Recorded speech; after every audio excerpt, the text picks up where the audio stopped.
GM's Tricks of the Trade number 47.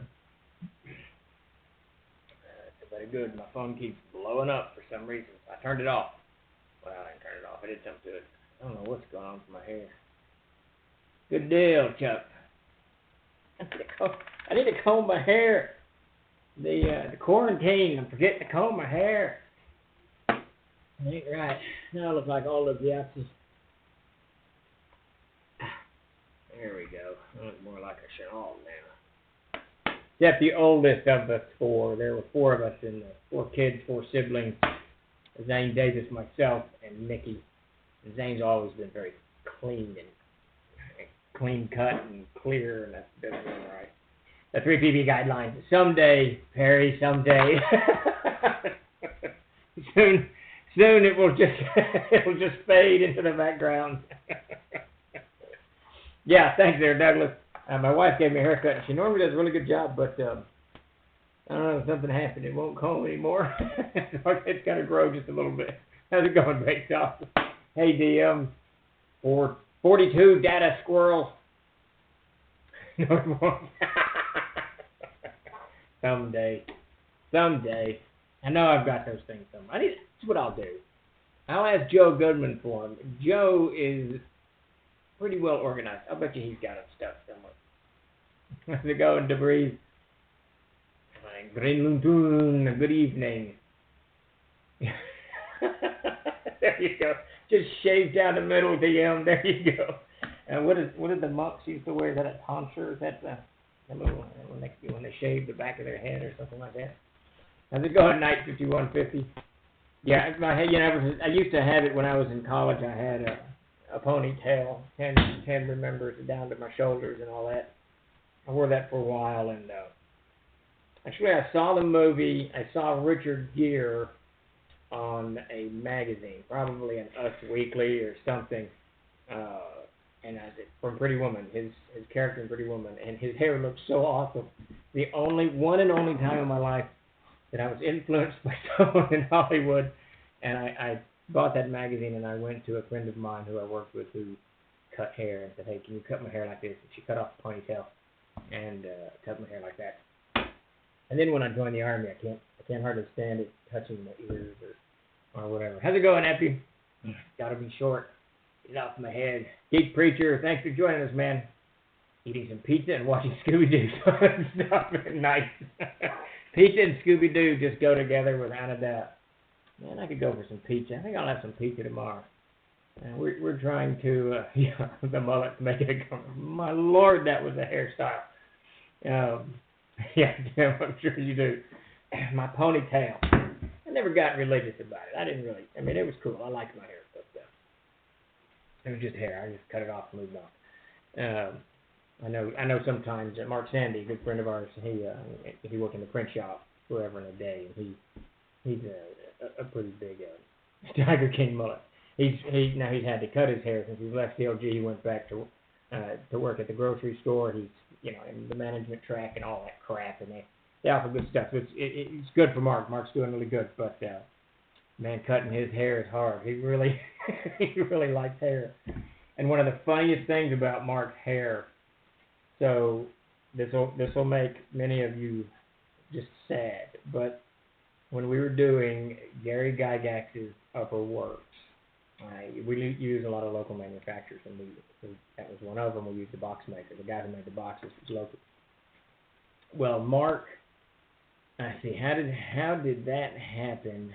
In those days, we printed the box top covers, and then on the special paper, and would take it down to the manufacturer, and they would wrap it, tuck it, and all of that. Well, Mark got a hair, one of his long, 24-inch long hairs in the machine on the roller, and we didn't catch it at all. It was on the back of the box, and took it down there and had them bound up, and we were bringing them back. When we were unloading them, I noticed that a good chunk of those boxes had a hair. With the hair wasn't there obviously, but you could see where the hair was on the roller, and we had to throw them all away and redo it. I think some of them actually got into circulation. I can't remember now. I want to say they did, but yeah, a whole bunch of those boxes we just had to throw in the dumpster. I know I've got a box of those somewhere. I kept them. So if you've got a 𝐓𝐫𝐚𝐝, the box in 𝐓𝐫𝐚𝐝, and it's got this snaky thing on the back of it, that's Mark Sandy's hair on a roller. It was quite funny. That guy was pretty cool. The guy manufacturing those boxes, he'd been making puzzle boxes for years, for decades, and he had this really antiquated shop. Some of his stuff went back to the 1910s, whatever. Really, really old box making equipment. And he would only hire mostly homeless people to work for him, but he hired a lot of recovering meth addicts. And man, going down to his box shop was just crazy. There was always crazy people down there. And it was funny. Yeah, yeah, check it out. See if it's on there. I'm pretty sure some of them got in circulation, but we had to destroy most of them because it was not cool. It would have been a horrible Gary's Legacy. The last product we did of Gary was Mark Sandy's hair embedded into it. Well, that's good, Gig Ranger. This is not a collector's item that you want in particular. You don't want that. That box maker was a really good guy, though. I really liked working with him. He eventually closed up shop. Last I saw him, I went down to take an order to him, and he put barbed wire up around the fence, closed everything, and had a couple of big old Doberman pinchers wandering around. I figured he had entered the siege mentality and was done when I went on about my business. Yeah, I don't know, John, man. I don't know. There's probably few out there like that, if any, and yeah, I don't know. It would be the collector's item of collector's items, I guess. Mark Sandy's hair emblazoned on the back of Gary Gygax's 𝐓𝐫𝐚𝐝. All slightly tragic. We had a lot of crazy stuff with that guy. I think the 𝐓𝐫𝐚𝐝 pains was, he loaded them on, we did so many of those things. It was 𝐓𝐫𝐼𝐝 pains. One of them, we put them in the back all blue. They were 3 pallets.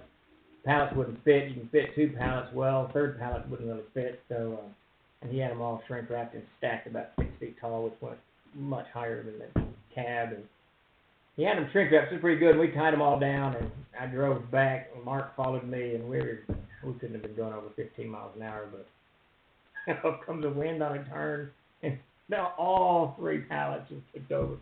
There was 𝐓𝐫𝐼𝐝 pains boxes everywhere. Most of them didn't take any damage because of the shrink wrapping, but we lost about 10% of that run too. Destroy those. Yeah, this is the mark here. Yeah, it would be something without a doubt. So if you ever see one or know someone that has one, ask them if there's a snaky. It goes over the entire back of that box set. A little snake of hair that goes over. It's really fun.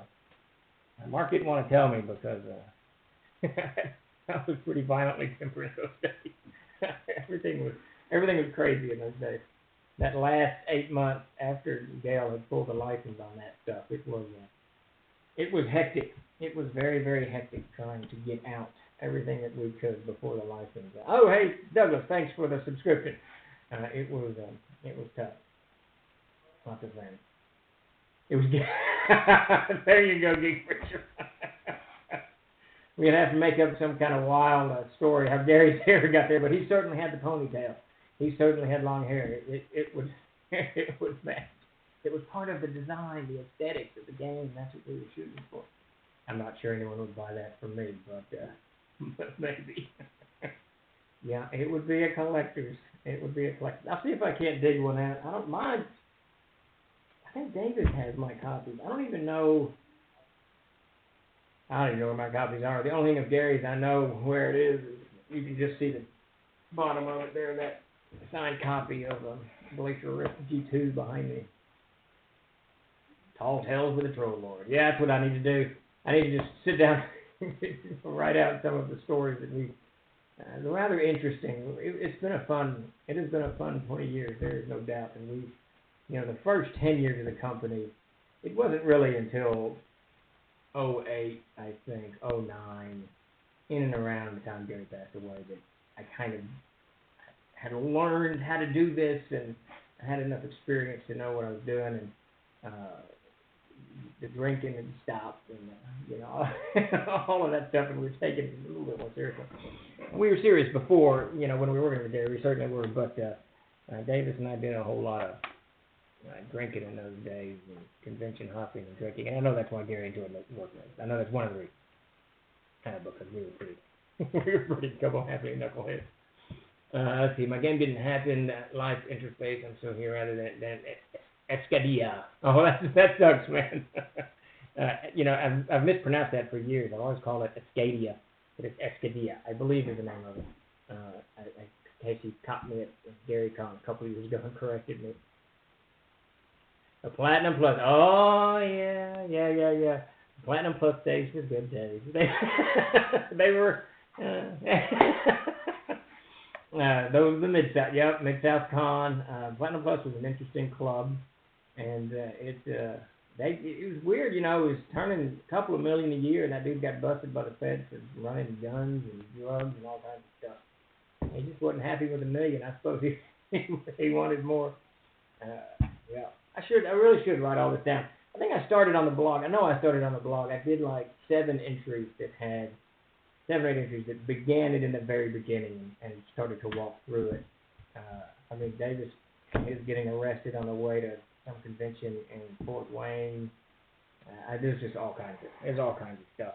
Yeah, Memphis Mafia, absolutely. Yeah, Davis fell down the stairs. Now, my funniest Davis, when I found this picture the other day, I need to put it on the net.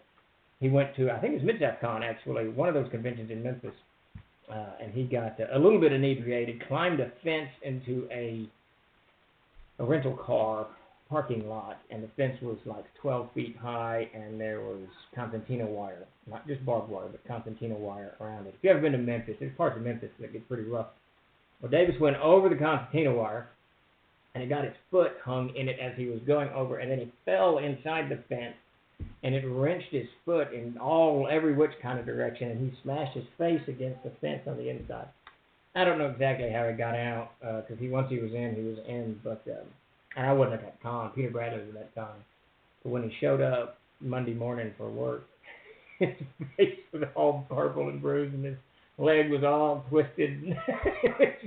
I immediately took a picture of him. Yeah, those were some crazy days. Yeah, there you go, big preacher. And maybe it led you in that that direction. So that's a good thing. All right, well nobody's here to listen to me drone on about old ancient trollish stories. We're here for Jim's Tricks of the Trade. Number 47 actually is very, very cool. Oh yeah, concertina wire hurts, man. It'll tear your clothes to pieces and flesh beyond that. I had to set that stuff up when I was in the Army once, and it was a freaking nightmare. 3 rolls of it stacked on time. Anyway, crazy. But we are here for Jim's Tricks of the Trade, and I think this week we are talking about places to start an adventure. One of my favorite things to do is start a low-level adventure. So we're actually listening to you. Well, I can drone on. That's for sure. That's for sure. There you go. Now, 11 Bravo is the infantryman. I'm not sure what a 12B is. I was a 31 kilo. I was the combat signaler carrying a radio. Lots of fun. Yes, so low-level adventures. That's why we're here tonight. But first off, if you are joining us for the first time, please give us a follow. We sure do appreciate it. And hop over and follow some of our affiliates. Trolls Husk is running some crazy games, Valorant these days. Hit him up, Babuski. He's got a channel too. Hit them up, and friends of ours, Reaper and Goodman, all that channel. So hop over and give them a follow if you can. And thank you for joining us tonight.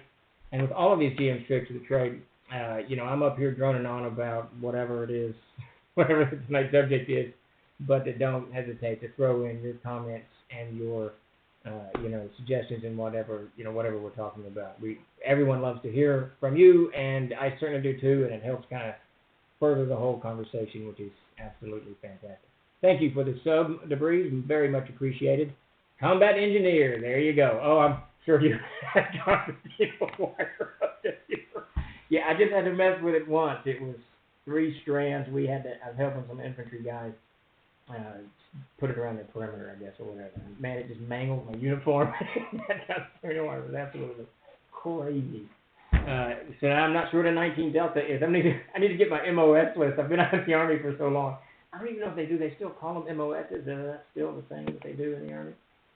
I guess so. I don't know. But I was in when the uniforms were still kind of the camouflage uniforms, not what they've got now. So, yeah, Constantine 𝐓𝐫𝐢𝐜𝐤𝐬. That's not the case. It ain't easy to get through either. It's not. All right. So, Preacher's going to get us right on track. That's a good thing because he knows I'm drone on. He knows I'll go on. Derek and I've known each other for a long time. I've grown on for quite a while. So, yes, if you have any questions, throw them out. Give us a follow, and let's dive right into it. So, I absolutely love to start first-level adventures. I always have when I played AD&D, and even now when I switched to CNC. Starting first level is just really cool. Up to about third is really my favorite, and I think that first remains my favorite because there's such a heightened level of danger. There's still players who are kind of filling out what their characters are going to be, and you really haven't created any baggage around your game yet, right? You haven't run it 10 times in a row, and that didn't work, or this didn't work, or this argument happened, or whatever. There's none of that. It's all just like pure snow. It's something fresh, and it's something to dive into. And then you can also get down into the gritty combat, the orc fighter type thing, and I love that. I mean, it's sort of the same thing with giants and ogres and chimeras and whatever, but it's not really. I mean, it's sort of the same thing in that the hit dice and the levels have both increased to the point. With my hand, have both increased to the point that they're equal. So it's sort of like doing an orc and a human. But it really isn't, because when you're a GM, you get a little bit more invested in monsters that have, larger hit dice and more histories and more whatever that goes with them. So it's just not quite the same as carving through orcs and goblins and kobolds and whatever little monsters there are. The sturges, I mean, a sturge encounter is really one of the coolest encounters, but once you're past third level, it's useless. They're not going to do anything. Party members, there's 42 gazillion of them. And we do have a lot of veterans here. First and fifth are my favorite levels. Yeah, absolutely, John. I'm right there with you. Cavalry Scout, awesome. 19 Delta, there you go. I tried to go into Pathfinder. I tried to become a Pathfinder, but the school wasn't open or something. I ended up going to jump school. I never saw school, but I never quite got there. And then I ended up in Hawaii, sitting on the beaches for 2.5 years, so I have nothing to complain about. My tour was quite relaxing. It was right after Desert Storm. I joined up in Desert Storm, war ended before I got out, ended up in Hawaii. So at any rate, I really like to start first level adventures. It's just a lot of fun. But one of the things I broke with years ago, because I've started so many of them in that, the tavern setting where we always do. You're sitting at the table and someone comes up and offers a job or hires or whatever, whatever it is. I imagine that it is. I did not go to Pathfinder school, but I did look into it. But they just didn't have an opening or something. I can't remember that. But so the things I really like to do is mix it up. I don't really want to start in any kind of environment. I don't know. It's typical. So I listed kind of my 5 favorite to do, and I really don't know which one of these is my favorite. Probably the one I use the most is number 1, on the road. And essentially what I'll do, and many of you, Douglas, have sat in a number of my games at conventions. If you've sat in any of my convention games, I think they all start on the road. I never started anywhere except you're walking. And I'll usually begin it with you've been walking for 2 or 3 days, and give a quick description of the scene, what time of year it is, what time of day it is, and where they are. Are they in a forest or a desert or a mountain or whatever it is. And it just immediately, in just a minute or two, I set the scene, and everybody can kind of envision what they're wearing and how they're moving and how they're traveling. And we just begin there. Now, of course, you'll get a few questions, do I know these guys or what have you. And that stuff you got to script out before if you want them to know it or if you don't want them to know it. The river. Yeah, I'll get to that in just a second. And that's something you still got to prep. And to be clear, I think I said this in the Tricks of the Trade. I'm really not talking about things to replace prepping for a game. This is just places to start a game. So you're still going to do the same prep that you were going to do anyway. This is just different locales to begin with. So outdoors is my favorite, one of my favorite. I love to be on the road. I love them to have already traveled a little bit together. They may or may not know each other, but they've at least communicated for a couple of days, so you can get through that kind of almost sometimes players are want to be hostile to one another type thing. You can kind of work through that pretty easy.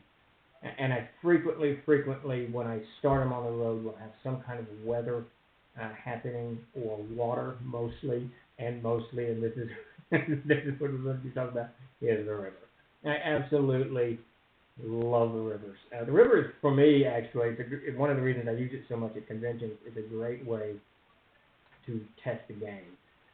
There's so many attribute checks that come with crossing the river. If you have the river bridge, it's going to be flooded so that part of that bridge is underwater or partially underwater, so they've got to struggle to get across it. And if there's no bridge, then I may not have it running fast, but they've still got to do attribute checks or whatever checks it is in the system that you're running to get across the river, swim checks, all kinds of stuff. And it's nice because players will almost immediately engage in this problem solving. It's not a monster coming at them, so they don't have to problem solve instantaneously. It's not life or death, though it can be. So they can take a little bit of time to kind of work through the problem that's presented. And then you've got role-playing going on, ideas that are spitting back and forth. And it just kind of gets going. I think one of the better times I did this, convention-wise, what was the convention years ago? It was supposed to air, but it didn't. The Team Phoenix, Kyle, and a couple of her friends, I ran them a game, and I started it at a river, and getting across that river was half of the game. It was a lot of fun watching them kind of problem solve. So, and I'll do that even if you don't have a river. I'll do it with rain, mist, snow, any kind of weather, mostly precipitation I stick with, because as soon as the rain hits, it really changes out the environment. I mean, heat can be bad, wind can be bad, all of these things can be bad, but moisture really can impact just about anything. So I love the on-the-road stuff, and I love to throw in environmental conditions or terrain conditions that force them into attribute checks without forcing them into combat and getting them into a whole different way of thinking. Yes, DM, it is a great test of teamwork, and it's a great way of putting it, because it gets people working together whether they wanted to or not. And it's because now this is the first problem isn't trying to get into the dungeon or listen to the door or whatever. The first problem is we all got to get across this river to get where we are. So it's really kind of cool that way. It's really tough nut to crack. Sometimes you're all so it just doesn't work.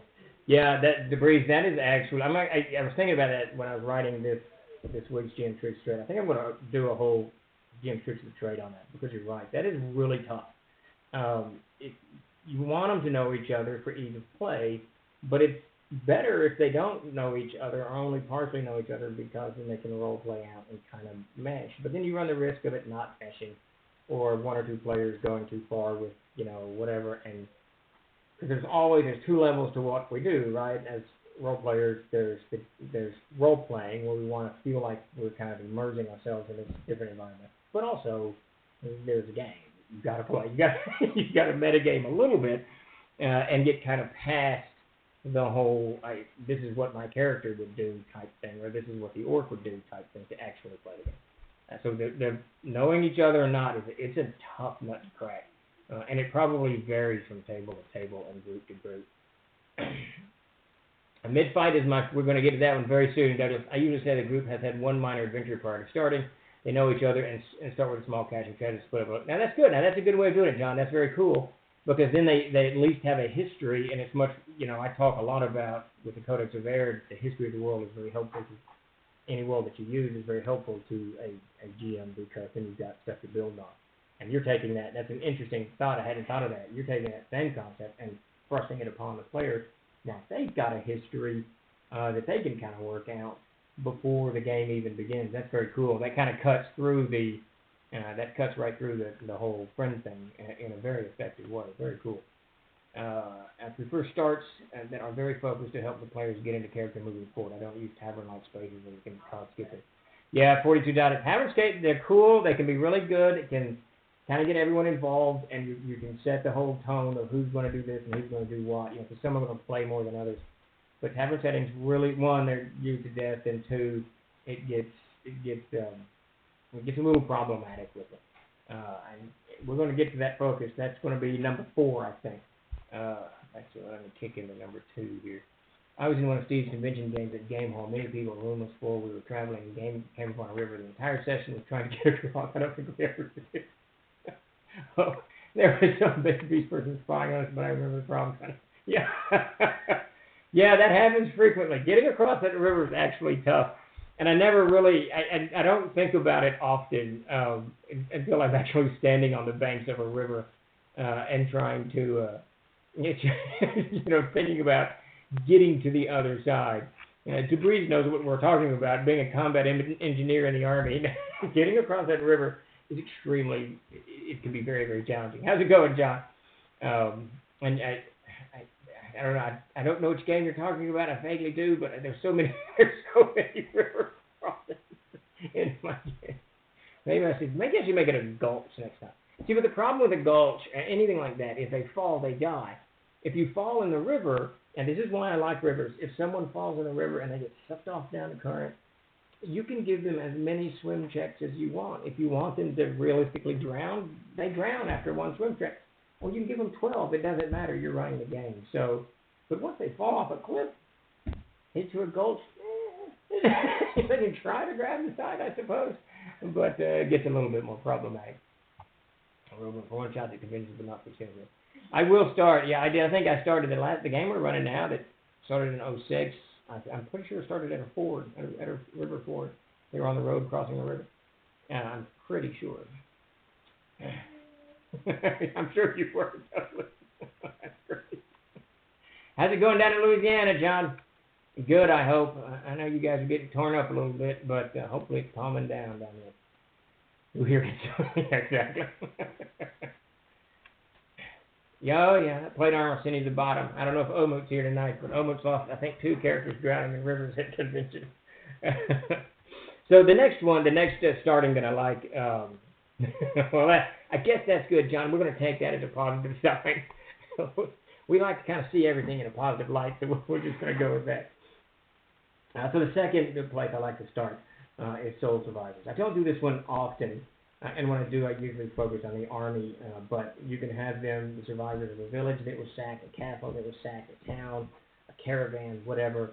The one that I use the most is an army that has been defeated in battle or scattered or split, and the characters find themselves, and this is one way to get around the whole friendship thing that we were talking about. Do people know each other or not? So they will find themselves, pushed up against a cliff under an overhang or on the bank of a river, separated from the army, whatever, and it's 5 or 6 of them. And I'll say things like, there's 2 sides to this coin, 2 important things to note. One, it gives you the opportunity to say, you guys don't know each other, but you've seen each other in the ranks. You know that guy was a scout for, the infantry or whatever you want, however you want to do it. And so that they at least get, and this is sort of what John was talking about earlier, it gives you a little bit of background the characters have together. But it's nothing concrete. It's nothing that you've played through. It's just something that happens to them collectively, and they're part of this experience. The thing to not do on this, and this is one of the things that I think it's easy for GMs to slip into when they put emotional responses on players' characters. And that's a dangerous place to go because, when players envision a character, 99 out of 100 times it's a heroic character or something about them is heroic. And if you start putting emotional reactions on them that are too emotional or not emotional enough or whatever it is, you can color that character both in your mind and in theirs and make the character different than it actually was envisioned. And you don't want to do that. Part of you as a GM, you want to say, well, this dragon is scary and you're scared of it. But on the other hand, the players don't want to see themselves usually as being scared or fearful or any of these things. So it's best to soften your language when you're doing Soul Survivors starts. They're part of something that was defeated. Just soften the language where they didn't run, they were cut off. They didn't flee in terror because their army was destroyed. Their army was scattered, and in the chaos, you end up on the other side of the river, or what have you. So it's just one of those things to just to mitigate, not even mitigate, that's not the right word, to husband your language. That's probably not the right word either. But whatever it is, just be careful with what you say, the way you kind of paint their players, or their characters, because you can really create some long-lasting irritation, bitterness, and whatnot. To get that, trying to get to where you want to go, you just made them angry for the next 48 games, if not forever. Some people will remember things. I'll forget stuff very quickly. I can't. I have no capacity to remember these things. But I have had people at my table who don't forget ever, and it's one of those things you just kind of got to watch out for. Yeah, Mercenary Covenant has been beaten down. Yeah, something like that. It's very much like the Conan movie, the original one. It's first one, right? There's 3, right? Conan the Barbarian, Conan the Destroyer, and then the new Conan, which was okay. Wasn't great, but it was okay. One of the best starts way back with LSU group I had playing in the Calamar group was Escaped Slaves. I started on rowing just a few coins, only had 1 homemade weapon, right? Those are pretty cool. I like the ones. You got to be very careful with your audience on that, because some people don't like to start with nothing. For me as a player, I don't mind it at all. I think it's kind of cool. But yeah, that's a cool way to do it. I think the Slaver series is that one. Do you start at the A series from AD&D? I think you start with nothing, I think. Or at some point you end up with nothing. I can't remember. Those can be a lot of fun. Absolutely a lot of fun. Destroyed Caravan, yep. Yeah, the Slavers. Yeah, the Caravan's cool too, because it really, it kind of blends number 1 with number 2. It blends the road, you're on a road trip. You're on a road trip when the caravan's sacked and you're scattered. And all the bandits are killed, but you're the only ones left for this type of thing. I do like it. I love Caravan. Actually, Chris is running the game. He's taken over the Thursday night game for a little while, and he started it in a Caravan. It's really cool. And it was very classic. I hadn't been in a Caravan in forever. Davis used to do lots of Caravans. When we were kids back in the 70s and early 80s, Davis ran, it was just me and Davis, and sometimes my oldest brother. And there was many a Caravan that we wandered off on. As we wander into number 3, if you're just joining us, thanks for jumping in, and feel free to say anything and comment and question in the stream to the left there or right, or however you've got your setup set up. And please give us a follow if you can. We sure appreciate it. Let's see. Oh yeah, and I guess so. Through some Herculean efforts, I'm not really sure who did it. I can't remember, but the Gems Tricks of the Trader up online now. You go to the Patreon or Patreon or whatever it's called. You can head it over, and then it'll tell you how to get to all of it. The first 46 episodes of these things, or column, whatever. Someday we'll have enough to do a book of them, and we'll go from there. A4, you have nothing but your loincloth. I knew it was one of them, couldn't remember which one. I had played those once, long ago, but I only remember bits and pieces of it. Pretty sure Davis ran me through that. Maybe it was Max, but I'm pretty sure it's Davis. Davis and I played Dungeons and Dragons, just the 2 of us, for probably about 3 or 4 years. I don't remember anyone else joining us. Zane did a little bit, our oldest brother, but it was really just... okay, so Bake Sauce did all that. Well, thank you, Bake Sauce. So Bake Sauce got all of that set up, so that's all cooking and going. Yeah, those are some hard... A lot of those early AD&D modules were tough. Those things were hard. A lot of fun, though. A lot of maimed, dead, and dying characters, which is okay. Nothing wrong with that. All right, so let's wander into number 3, leaving sold survivors of the sacked village, falling into it. So this one I kind of like. I haven't done this often, maybe, I don't know, 4 or 5 times. But essentially, wherever you want it to start, it can be the tavern, it can be an alley, street, it can be outdoors, it can be anywhere. But if you've got a dungeon in mind that you want them to go through, and a dungeon, now I'm not a huge dungeon fan as a GM. I know some people are, and that's great. When I do dungeons, it's usually very small. So I would recommend any starting adventure, if you're going to go into a dungeon, to start it small. 12 rooms or 15 rooms, and give your dungeon kind of a sense about it, why it's here and all that stuff. But what we're talking about here at Falling Into It is you literally have the characters fall into it. So they could be at work in the tavern underneath cleaning the pantry out, and they discover this grate and the steps leading down into the darkness. They go get their friends to explore it. Walking down an alley, part of their alleyway gives way, they fall into this subterranean crypt. Going down the road, they leave the road to go to the bathroom. Right in front of them is a dungeon entrance. This is essentially, you're just basically wherever they are. You take your dungeon and you make it very mobile, and you put it in front of them wherever they want to start, and they just fall right into it. And if you're lucky and they want to do the little dungeon adventure, they're going to get the characters, the other players get these characters, whatever, drop down and into it and begin exploring. It's one that, like I said, I don't do dungeons often, and usually if I do, I try to weave them into, how do you know what to write? It's not etymological, but there has to be a reason for the dungeon to be where it is, for me, anyway. And there has to be a reason that monsters are in there. So you're probably not going to have an owlbear in the very back of a dungeon in a room. It's been there for 48 years. It's just not, it's going to starve to death. But you could have an owlbear at the beginning of a dungeon, right? That's its den. It's crawled into here, and it's settled into the first room, and it leaves to hunt and drags things back into its den. Beyond its den, there are corridors that lead to whatever. And the monster books of whatever game you have are probably filled with enough monsters that you logically can put into these dungeons without it being a huge issue. Man, I really digressed from where to start into into the ecology of a dungeon. You can see now a lot of that is Davis's influence on me. I've told this story before. I'll tell it again for those who may not have heard it. But Davis is my brother. He's my oldest brother. He founded Troll Lord Games with me and Matt Golden back in '99, and he co-wrote the Player's Handbook as creative as blah blah blah. But I remember I was playing Cain the Godless was my character. At the time he was Cain, Duke of Altadune.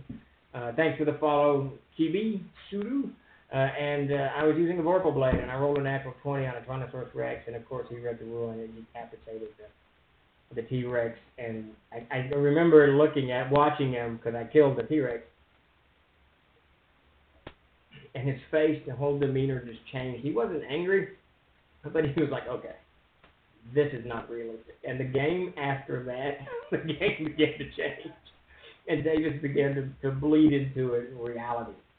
I mean, and it got worse as he went into anthropology later. It got even more worse. The whole thing, it was not worse. And I say worse jokingly. For me, as a player, it's flipping awesome. I absolutely love that everything in Davis's world makes sense. We did this whole adventure once. One of us got killed by a troll or maimed, so we hunted the troll down and killed it. And then this other troll started chasing us. And through the course of the adventure, we discovered these were two mating trolls, and we had killed the one, and the second one, the female, was off after vengeance. And I just thought it was so cool that the whole adventure got built around this love affair between two trolls. These two old married trolls. We killed one, and they were pissed off. I think it was cool. So that ecology of it kind of bled into the game, and it's everywhere. If you ever have the opportunity to sit down with Davis and game with him, you'll see what I mean. Everything's part of it. It's all part of it. It's very cool. Omzod. Death everywhere. Yes, they were the AD&D stuff were very hard modules.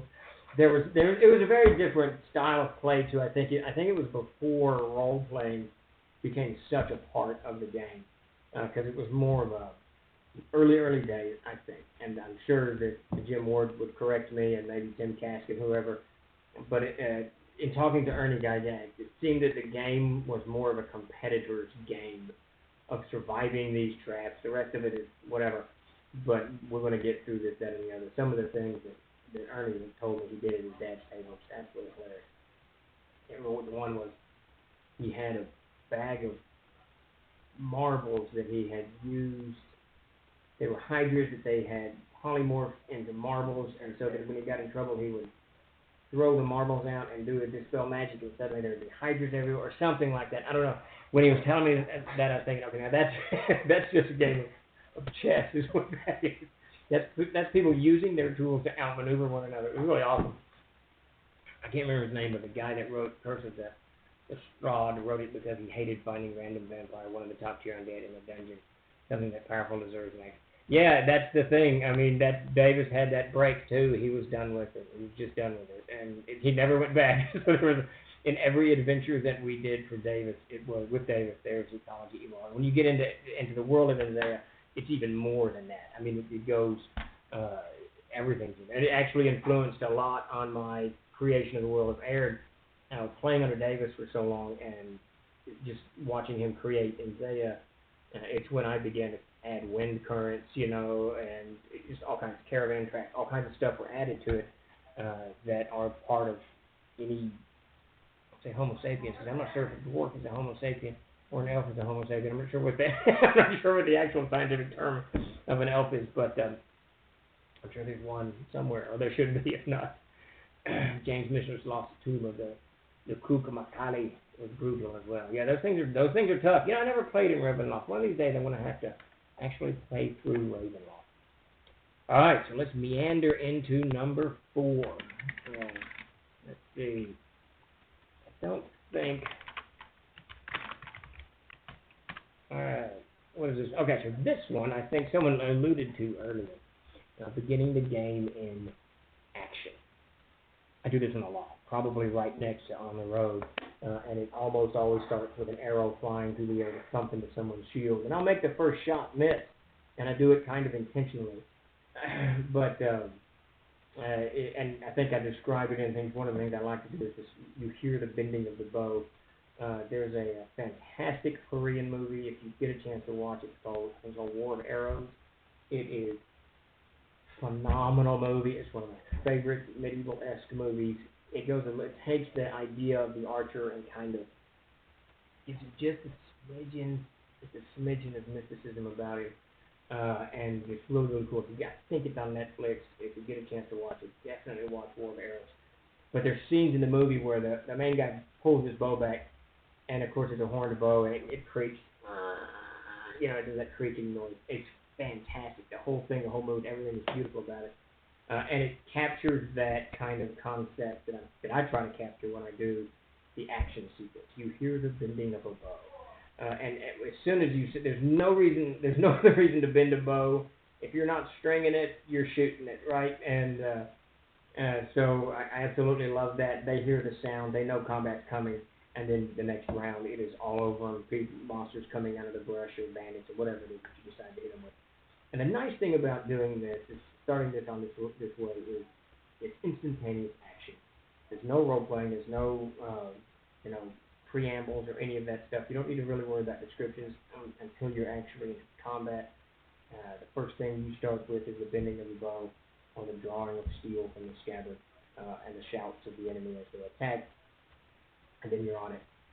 Roll initiative, everybody. And it's absolutely fantastic because everyone has to immediately kick into what they are doing at the table, what their abilities are, how they're going to react, and then they start working together to some degree. There'll be chaos, which is always nice to have, especially in beginning parties, because it adds to the whole tension and the mood and the setting and all that. Let's see, I'm not sure what's going on, but at any rate, there's some Skype conversations coming at me. I'm trying to follow. But yeah, so at any rate, you do this action, you roll it up on them, and everybody's immediately going into their character, into the scene, into the setting, and the game has begun. And the action's going to last, 20 minutes or 30 minutes or something like that, or 15, it doesn't really matter.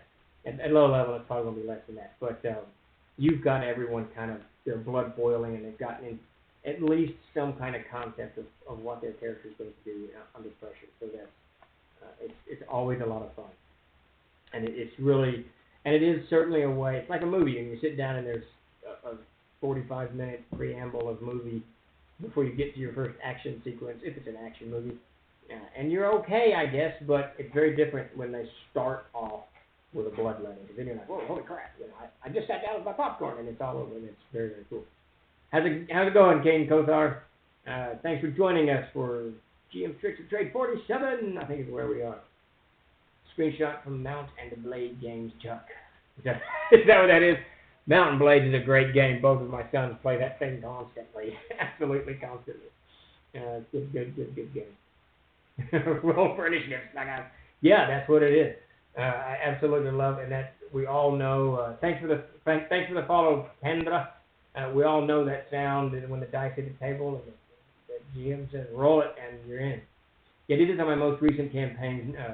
Start had the party run across some toughs, beating up an old storyteller. Was all ready for a nice little fight, but been playing too much 5e, and the wizard threw sleep, and the fight was over before it started. So well, yeah, at least you got the adrenaline going, right? Everyone knew something was going to happen. Yeah, wizards can really muck things up pretty quick. I think I talked a few columns ago about gear up. Just if you got a wizard, just gear up a little bit, especially as soon as they hit 5th level and they get that bloody fireball of that thing. At low, at a high level, it does its damage and you move on. It's like a two-handed sword or whatever. But it would be progressively worse at the game level. But what are we doing? Okay. I don't see.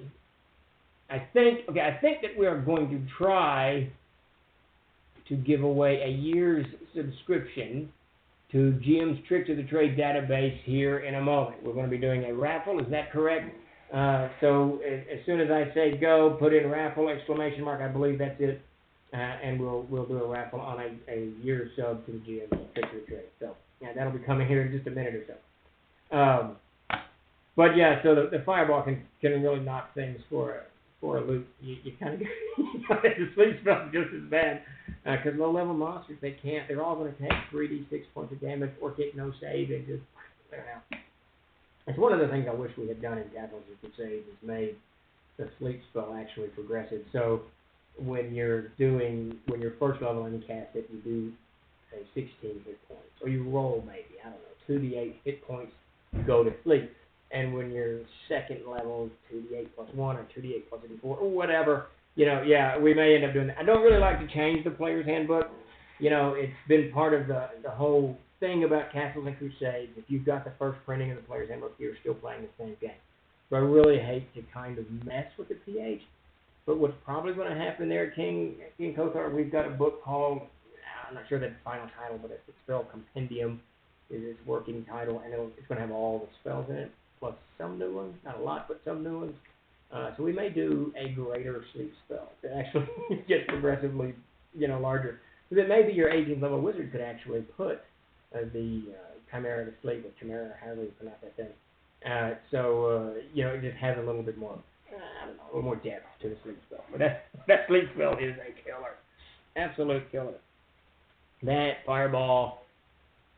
And the wall of ice too has turned into just a pain in the neck. My wizard keeps dropping that wall of ice on everybody. It's going to piss me off.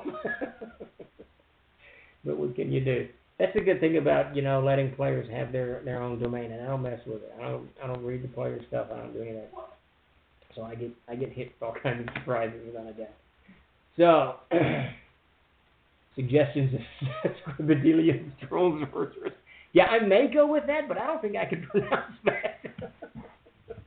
That's a great spell. I love Transmute Rock to Mud. That changes the whole battlefield. That actually does some of my favorite things when players cast that. It messes everything up because it does what I love to do the most is mess with the terrain, like rains or mud or whatever it is. Once they've done that, they themselves have kind of impacted the battlefield in a good way, but also in a harmful way. I love that type of spell. One reason that if you ever get a chance to play when someone else is running the game and Davis is playing any kind of spellcaster, man, look out. He looks out for the greater party's survivability, not for your individual survivability, so you better be aware of what he's casting, because he's going to hit you with it. Absolutely great. Unless you cast it in a dungeon. Yeah, that could be problematic, without a doubt. I remember creative use of heat metal at Troller at a game you ran at Lake Geneva. I think it was last wintertime. See, that's a fantastic, absolutely fantastic spell. It's like enlarge. It doesn't get used enough. You heat metal on somebody wearing chainmail, they're not going to be able to do anything. I mean, absolutely. You heat metal on a sword, it might do an extra point of damage. So you can cast heat metal on your friend's sword, as they're carving it through the orc and do an extra 1 or 2 or whatever the CK allows and the GM allows. It's actually one of the things I really like about spells, and I'm not stringent on my interpretation of spells. I'm really not. I really like whoever's running the spells to kind of branch out and try to imagine that it does more than it's strictly defined to do, because I don't know, it just creates all kinds of cool stuff. Cast grease on someone and then cast transmute. That'd be awesome. Just throw some mud on them and transmute mud to rock.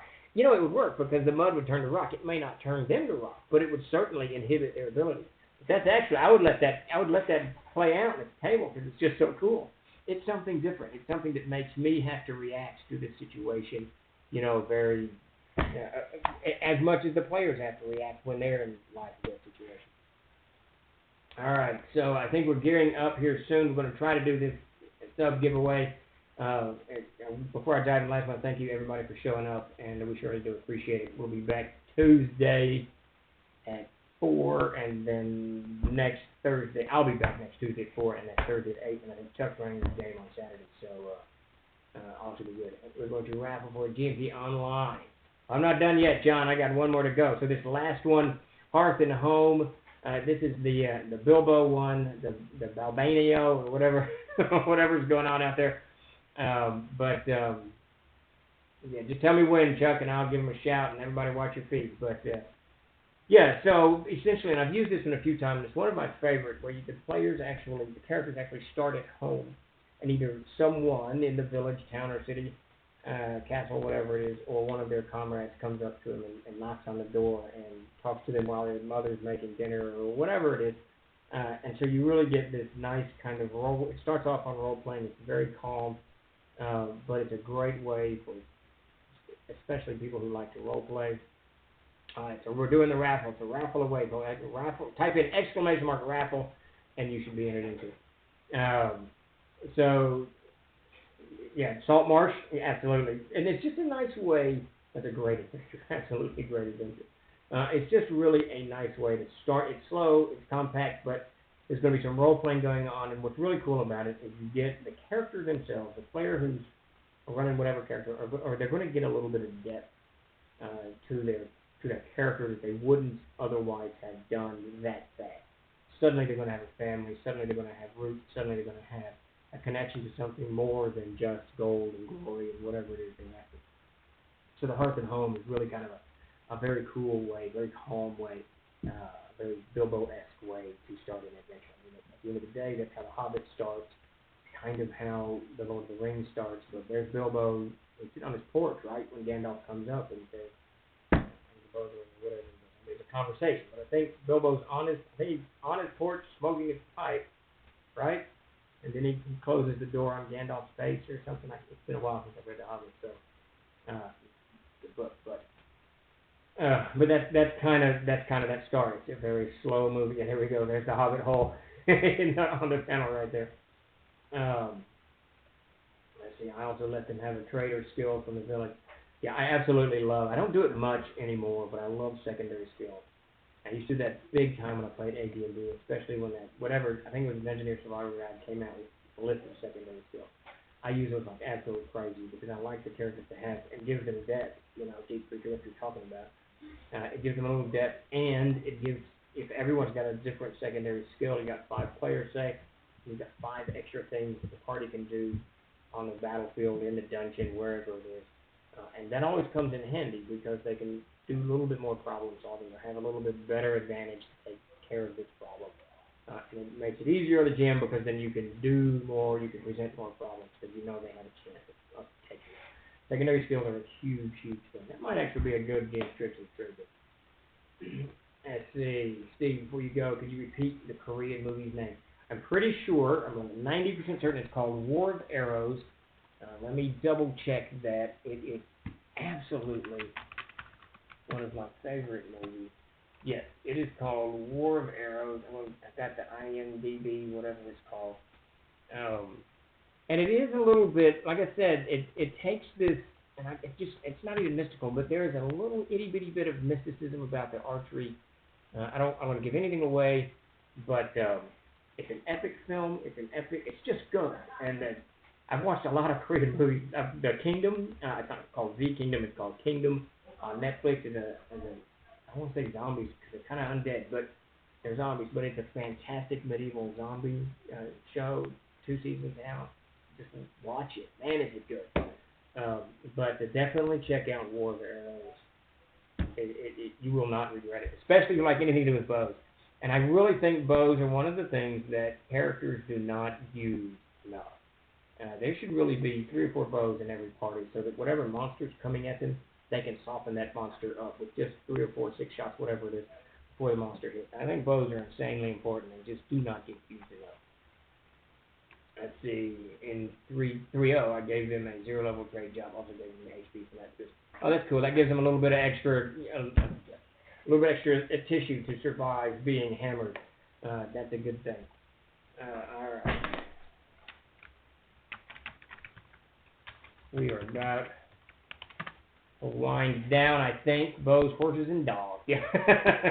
And dogs are very cool too. This. Yes, I think so. We're going to do a raid here in a few minutes. I use animals a lot at the table. I use mules, horses, dogs, because there's always going to be 2 of your 5 players who have this insanely soft spot for animals and will do almost anything to save them. So it gives you this whole new thing that that you can do with your players. All right, so let me warn Pete what's a-coming. So a raid is when Chuck does all of this. I don't do any of it. We're going to all rush over to Pete's Twitch stream and just harass him for a little bit. He's playing a new game that its beta is out. It's Valorant, I think, and it's a first person. No, it's not. It's a 5 versus 5. I don't know. It's a team game, video game. Just a lot of cool stuff going on over there. It's very different than the role-playing that Trollwork Games is involved with. But I really, I think, Geek Preacher, you're all going to be taken in that direction as soon as Chuck launches the raid. It's just I love video games, and I love watching these guys play them. My sons play them, out the wazoo. And Pete is building his own Twitch stream. It's affiliated with Trollwork Games. He's Troll Tusk, the younger troll, I guess. But then he played the living crap out of some Castles and Crusades, but he definitely he likes his video games. He's building it. So when you do the raid, if you could give him a follow. But I'm going to give a little disclaimer here. It is a match game. They are playing other people. This is a beta test for this game, and the language can get kind of elevated when the anger gets elevated. So if you head over there and you don't want to hear such, just head out. But otherwise, sit back for a minute or 2 and watch it play out. I don't really get how. I was asking him last night. I was watching him last night and trying to figure out what some of their powers are. And it's funny if you look at it. If you watch these games for very long, you'll see the essence of Dungeons and Dragons or Castles and Crusades, whatever game it is. You'll see it there. He was throwing something down and running through it, and it's basically a healing potion. So that he throws it down, heals himself, and moves on. And it's like drinking a healing potion in an RPG. You can see the same elements have bled from Gary Gygax's, basement all the way into all of this entertainment that we all so thoroughly enjoy. It looks like we've got a winner, or do we yet? I think Rhino may have won. I'm not sure.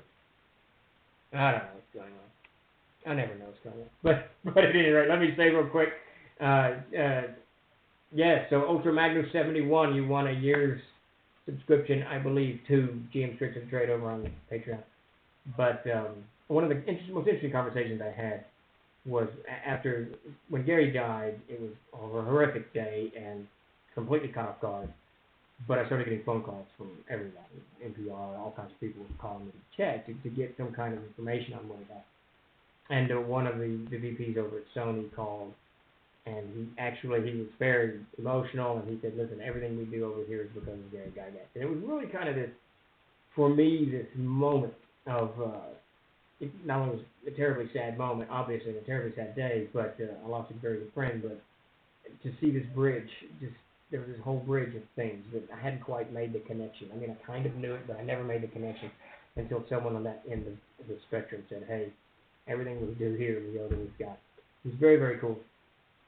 So watching Pete and everybody. I'll actually go to Twitch streams and watch people shoot things up all the time. I enjoy watching them on YouTube and whatnot. It's a lot of fun. Like what we do, it's a lot, a lot more visual, I think. So we'll be ready here in a few minutes. I want to thank you all for showing up. I sure appreciate it. I love the feedback in the stream. Absolutely love it, and I hope you're here next week. We'll be back Thursday at 8 for GM's Tricks of the State Trade number 48. And I'll be here Tuesday at 4 something, for AMA. So I'm going to be kicked off here in just a minute. You guys will be plundering Pete's stream. I sure appreciate it. Thank you all very much for showing up. All right.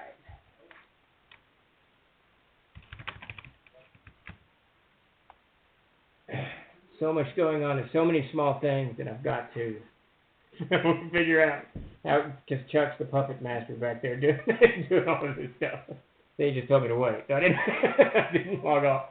Well, thanks for showing up, Debris. Sure appreciate it. I love these chats. Very, very cool. And make sure to stop. Yeah, I'm just waiting for the kill switch from Chuck. Lord have mercy. And I got a new shirt. It's blue, but I got a new shirt. Thanks for stopping by, Willie. Yeah, definitely enjoy it. I love the AMA. The AMA's turned into this kind of brawl of just funny stuff. It's just cool. Yeah, the AMAs are on Tuesdays at 4. Lots of fun. Oh, yeah, don't forget to check out World Anvil. We just went live with that yesterday, so check. I forget all these things.